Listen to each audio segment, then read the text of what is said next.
Hello everyone. तो कैसे हैं आप सभी लोग। स्वागत है आप सभी का आपके अपने यूट्यूब चैनल प्रेस्पेक्टर सुनील में। जी हाँ दोस्तों, आज के इस वीडियो में हम लोग क्लास 10th और 12th के लिए बिहार बोर्ड मैट्रिक परीक्षा 2025 के लिए जो एक बहुत ही वीवीआई क्वेश्चन है कि 1917 ईस्वी के रूसी क्रांति का क्या कारण था, वही क्वेश्चन देखने वाले हैं।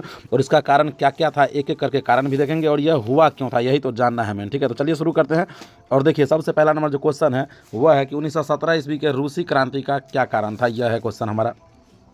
क्वेश्चन आप लोग देख रहे हैं, क्वेश्चन है 1917 ईस्वी के रूसी क्रांति का क्या कारण था। तो जब हम इसका आंसर लिखेंगे तो सबसे पहले लिखेंगे कि 1917 ईस्वी के रूसी क्रांति का निम्नलिखित कारण था, ये हमें लिखना होगा। ठीक है, उसके बाद बारी बारी से हम लोग कारण बताएंगे कि कारण क्या था। तो चलिए देखते हैं, सबसे पहला नंबर जो कारण था वह क्या था। 1917 ईस्वी में रूस का जो क्रांति हुआ था वह क्यों हुआ था, यह हम लोग देखेंगे। ठीक है, तो सबसे पहला जो कारण था वह था निरंकुश शासन। वहाँ के जो राजा थे जार निकोलस द्वितीय, ठीक है ना, जार मतलब वहाँ का सम्राट, नाम उनका निकोलस द्वितीय था, याद रखिएगा। ठीक है, यह रूस के आखिरी सम्राट भी थे।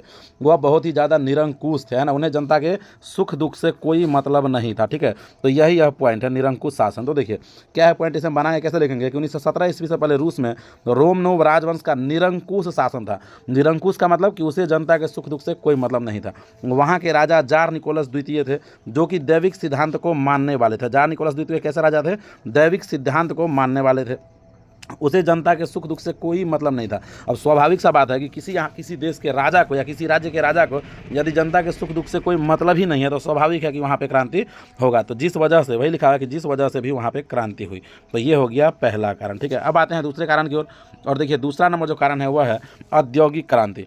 एक यह भी एक कारण था रूस में जो क्रांति हुआ था उसका, कि औद्योगिक क्रांति के भी एक कारण था। तो देखिए यह क्या है, तो औद्योगिक क्रांति के कारण रूस में लाखों रेल लाइन का निर्माण हो चुका था। औद्योगिक क्रांति जो हुआ था उससे रूस में लाखों रेल लाइन का निर्माण हो चुका था। लेकिन हुआ क्या था, यह देखिए, साथ ही लोहा कोयला इत्यादि का उद्योग भी शुरू हो गया था। फिर भी रूस औद्योगिक दृष्टिकोण से पिछड़ा हुआ था, वहाँ के लोगों को रोजगार नहीं मिल रहा था, जिस कारण से भी वहाँ पे क्रांति हुई।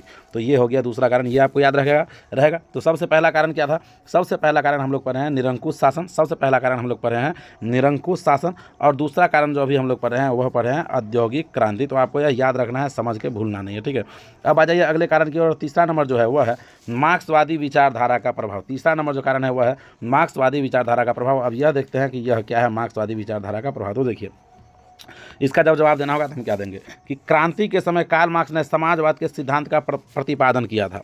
क्रांति जो हो रहा था उस समय कार्ल मार्क्स जो है वह समाजवाद के सिद्धांत का प्रतिपादन किया था, यानी कि समाज के लिए हम लोग काम करेंगे, ये होता है समाजवाद। साथ ही उन्होंने बल, संघर्ष और क्रांति का नारा दिया था। वो बोले थे कि आपको यदि अच्छे से रहना है राज्य में तो बल, संघर्ष और क्रांति सभी का प्रयोग करना होगा, जिससे प्रभावित होकर रूस के जितने भी मजदूर थे सारे मजदूर बोल्शेविक दल के नेतृत्व में क्रांति करने लगे। तो यह भी एक कारण था, याद रहेगा आपको। तो तीसरा कारण क्या था, तीसरा कारण था मार्क्सवादी विचारधारा का प्रभाव, जिसे हम लोग कार्ल मार्क्स का विचारधारा कहते हैं, वही है। ठीक है, अब आ जाइए अगले कारण की ओर। और देखिए अगला जो कारण है, चौथा नंबर कारण, वह है मजदूर की दयनीय स्थिति। वहाँ पे जो है मजदूर का स्थिति बहुत ही ज़्यादा खराब था, जिस वजह से भी वहाँ पे क्रांति हुआ था।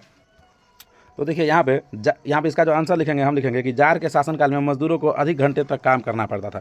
जब जार रूस का राजा था, सम्राट था, तो वहाँ पे मजदूर को बहुत समय तक काम करना पड़ता था, और उसके बाद जो मिलने वाली मजदूरी इतनी कम होती थी कि उन्हें अपने परिवार का भरण पोषण करने में भी कठिनाई होता था। ठीक है, तो जार के राज में जो मजदूर काम करते थे तो उन्हें मजदूरी बहुत कम मिलता था और काम बहुत ज़्यादा करना पड़ता था। उसके बाद में जो पैसा मिलता था, मजदूरी जो मिलता था, वह भी बहुत कम मिलता था, जिससे उनके परिवार का भरण पोषण करने में भी कठिनाई होता था। ठीक है, अब देखिए आगे क्या है, आगे है उनके साथ मालिक दुर्व्यवहार भी करते थे। एक तो पैसा कम, उनके परिवार का भरण पोषण नहीं हो रहा है, और दुर्व्यवहार भी करते थे। तो इस वजह से भी रूस में क्रांति हुआ था, ये हो गया एक कारण।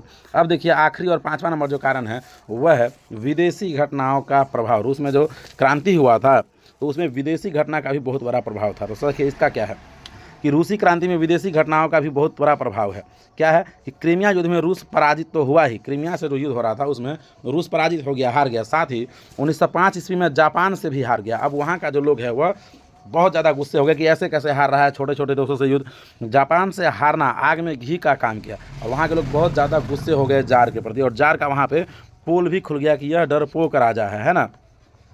इस वजह से भी वहाँ पे क्रांति हुआ था मेरे भाई। ठीक है, तो इस प्रकार से हम लोग जो क्वेश्चन था इस प्रकार से हम लोग जो क्वेश्चन जो हम लोग पढ़ने वाले थे कि 1917 ईस्वी के रूसी क्रांति का क्या कारण था, इसका एक एक करके हम 5 कारण देख चुके हैं। यहाँ पे यह क्वेश्चन जो है आपका जो 5 मार्क्स में आता है आपके एग्जाम में, ठीक है।